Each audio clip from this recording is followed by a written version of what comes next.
Sa bawat hakbang ng buhay, narito ang mga pagkakataon upang matuto at lumago. Ang pagkakamali ay hindi kapahamakan. Ito ay isang bahagi ng ating paglalakbay. Kapag tayo ay nagkamali, parang isang sining na bumubuo ng kagandahan mula sa mga pagkukulang. Huwag matakot magkamali, sapagkat dito nagmumula ang mga mahahalagang aral na bumubuo sa ating character.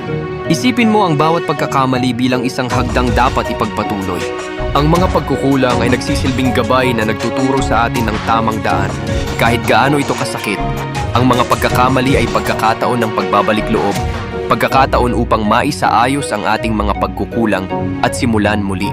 Sa halip na mawala ng pag-asa, yakapin ang mga pagkakamali sa loob ng puso, doon sila nagiging mga bahagi ng ating kwento. Mahalaga ring malaman na hindi tayo nag-iisa sa ganitong karanasan. Lahat ay may kani-kaniyang dinaranas na pagkakamali. Ito ang bahagi ng pagiging tao. Ang pagkakaroon ng tapang upang harapin ang ating mga kaliwang hakbang ang tunay na halaga. Sa dulo ng bawat pagkakamali, makikita ang mga kwento ng tagumpay na ipinanganak mula sa mga pagsubok. Kaya't sa sandaling maramdaman mong ang sapantaha ay bumagsak, lumangoy sa agos ng pagkakataon at huwag matakot sa pagkakamali. Diyan talaga nag-uugat ang tunay na paglago.